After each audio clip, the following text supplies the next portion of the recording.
खाना खाएंगे तो उतना अच्छा से पचेगा नहीं, और जब अल्ट्रासाउंड कीजिएगा तो बोल देगा फैटी लीवर ग्रेड 1। लीवर पे जाके बैठ जाता है। चाचा बिलिरुबिन निर्माण किया था लीवर। शरीर के अंदर सबसे हानिकारक अमोनिया को यूरिया में बदलता है लीवर। अब एक कोई दुबला आदमी है और कोई मोटा इंसान, दोनों को जेल में बंद कर दीजिए, खाना पीना छोड़ दीजिए, अब देखिए कौन पहले मरेगा। धार्मिक चीजों में देखिएगा कई बार आपको की सप्लाई रोकेगा। जैसे नवरात्रि का व्रत है, सावन में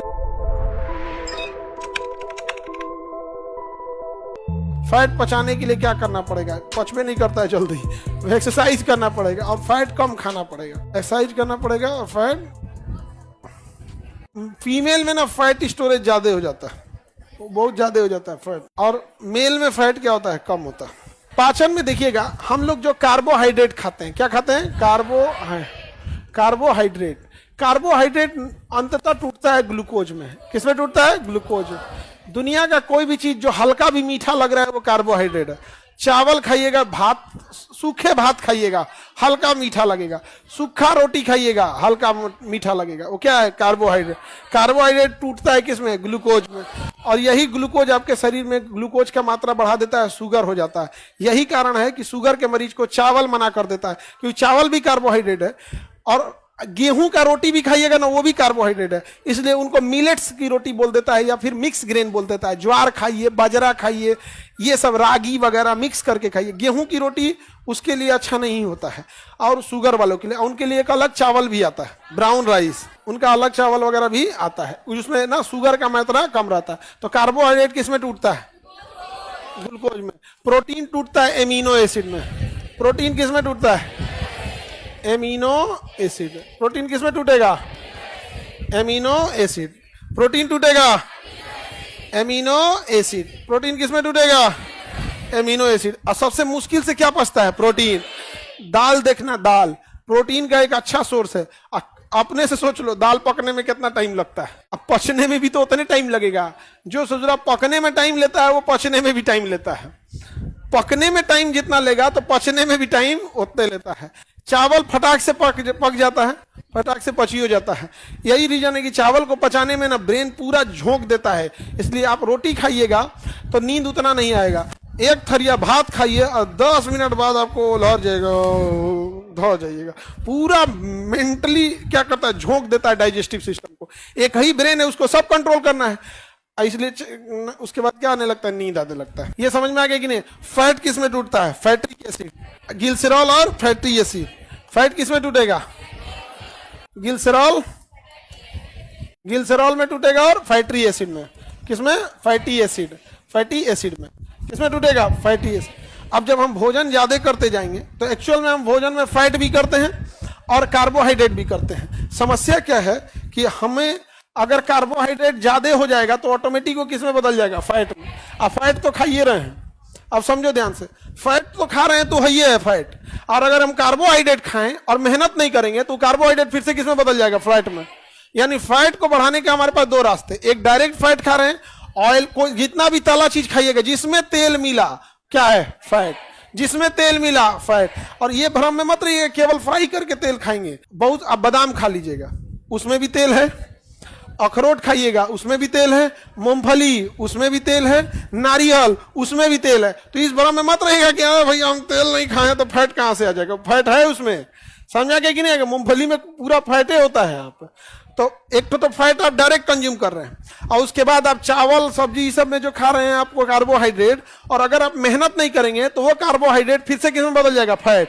और ये फैट जो जानता है कहां जाके बैठता है? पहले सबसे पता है लीवर पे। लीवर पे जाके बैठ जाता है। चाचा लीवर, चाचा तो लीवर पे बैठ गया। और भाई लीवर पे जहिया बैठेगा, लीवरवा का बहुते काम था। एसिमिलेशन की क्रिया में सबसे ज्यादा हेल्प कौन किया था? लीवर। बिलिरुबिन निर्माण किया था लीवर। शरीर के अंदर सबसे हानिकारक पदार्थ होता है अमोनिया। अमोनिया को यूरिया में बदलता है लीवर, और लीवर के ऊपर जाकर छाप देता है। और जब अल्ट्रासाउंड कीजिएगा, अच्छा जब ये बढ़ जाएगा तो एसिमिलेशन होगा नहीं, खाना खाएंगे तो उतना अच्छा से पचेगा नहीं, बिलिरुबिन बनाने में दिक्कत आएगा, सब चीज में आएगा दिक्कत। तो आपको उतना तो समझ में नहीं आएगा, तो डॉक्टर कहेगा एक बार अल्ट्रासाउंड कर लीजिए। अल्ट्रासाउंड जब लीवर पे किया जाएगा तो लीवर थोड़ा साइज में बड़ा दिखेगा, उसके ऊपर फैट रहेगा, तो आपको बोल देगा फैटी लीवर ग्रेड 1, मतलब फैटी लीवर की शुरुआत है। ग्रेड 2, ग्रेड 3 मतलब पूरा छाप दे लो। ग्रेड 3 फैटी लीवर मतलब पूरा छाप दिया। समझ में आ रहा है कि नहीं आ रहा? तो धीरे धीरे वही लीवर में सूजन का रूप ले लेगा, अलग अलग कैटेगरी होती है उसके, फिर उसमें जॉन्डिस होगा, हेपेटाइटिस का रूप लेगा, सब अलग अलग रूप ले लेगा। समझ में आ रहा है कि नहीं आ रहा? सबसे ज्यादा ऊर्जा किसमें? सबसे ज्यादा ऊर्जा फैट में होता है। सबसे ज्यादा ऊर्जा किसमें होता है? फैट में। फैट में होता है, चर्बी में सबसे ज्यादा ऊर्जा होता है। तो जितना आदमी इधर उधर रखा है ना चर्बी, अब एक कोई दुबला आदमी है, जो कोई दुबला इंसान है और कोई मोटा इंसान, दोनों को जेल में बंद कर दीजिए, खाना पीना छोड़ दीजिए, अब देखिए कौन पहले मरेगा। पतार का मर जाएगा पहले, क्योंकि उसके में फैट है ये नहीं है। अब उसके में कार्बोहाइड्रेट, जो भोजन खाया रहेगा वो क्या है? कार्बोहाइड्रेट। वो 2-4 दिन के अंदर खत्म हो जाएगा, 2-4 दिन के अंदर खत्म हो जाएगा। फिर ब्रेन गरियाएगा, ए बैला कुछ खो। किडनियां कैसे फंक्शन करेगा? उसको ऊर्जा चाहिए, लीवर को ऊर्जा चाहिए, लंग्स को ऊर्जा चाहिए, हार्ट को ऊर्जा चाहिए। वो कहेगा बिना ऐसे ही काम करेंगे, खो कुछ ऊर्जा बनेगा, कहेगा जेल में बंद है, जेल में बंद है। तब ब्रेन आदेश देगा किसको? प्रोटीन को। प्रोटीन कहेगा तुम ऊर्जा बनाओ, तो प्रोटीन गरियाएगा, हम ऊर्जा बनाए, शरीर का निर्माण हम करते हैं। कहा कि शरीर निर्माण जाए भाड़ में, जो निर्माण किए उसको तोड़ो। तो देहिया गलाना चालू करेगा प्रोटीन, क्योंकि शरीर किससे बना है? प्रोटीन।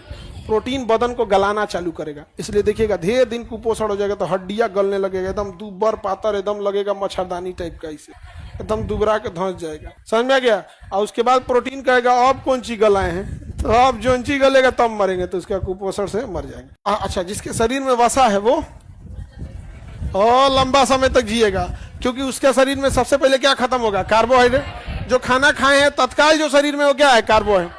अब उसको जेल में बंद कर दिए, खाना पीना नहीं दे रहे हैं, तो कार्बोहाइड्रेट खत्म। अब उसके शरीर में प्रोटीन गलना चालू होगा कि पहले फैट गलेगा, पहले उसका चर्बी गलेगा, पेट के पास से, कमर के पास से, हाथ के पास से, तो चर्बी गलेगा, पैर के पास से, हर जगह से पहले क्या गलेगा? चर्बी। धीरे धीरे चर्बी गलते गलते गलते गलते तले पतरका मर गया, पतरका मर गया, आई चर्बी बचा लेगा। और जब पूरा चर्बी गल जाएगा तब नंबर आएगा किसका? प्रोटीन।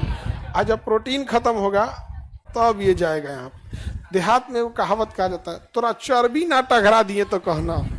चर्बी टघराने का मतलब कार्बोहाइड्रेट की सप्लाई बंद कर देंगे, यानी भोजन नहीं देंगे और मेहनत ज्यादा कराएंगे। तो जब आप भोजन नहीं देंगे तो कार्बोहाइड्रेट की सप्लाई बंद। अब जो आपको ऊर्जा कौन देगा? फैट। अगर खाते रहेंगे तो ऊर्जा कार्बोहाइड्रेट। अब जैसे हम लोग क्या है कि फैट जमा कर लिए, अभी फिर सुबह खाएंगे, उस सुबह से जो ऊर्जा बनेगा कार्बोहाइड्रेट सुबह का काम करेंगे, वो खत्म होते हैं तो फिर दोपहरिया में खा जाएंगे, उससे शाम तक काम करेंगे, फिर खत्म होते होते कि फिर रतिया खा जाएंगे, फिर उससे काम करेंगे। तो हम लोग काम किससे चलाते हैं? हम लोग काम किससे चलाते हैं? कार्बोहाइड्रेट से काम चला लेते हैं, और फैट का नौबते नहीं आने देते हैं। इसी वजह से देखिएगा धार्मिक चीजों में देखिएगा कई बार आपको कार्बोहाइड्रेट की सप्लाई रोकेगा। जैसे नवरात्रि का व्रत है, सावन में नॉनवेज बंद है, जीवतिया होता है, जन्माष्टमी है, छठ है, बहुत सारे पूजा है, उसमें क्या करेगा ना, आपका कार्बोहाइड्रेट की सप्लाई रोक देगा, कार्बोहाइड्रेट की सप्लाई रोक देगा, ताकि फैट क्या हो सके? बर्न हो सके, फैट खत्म हो।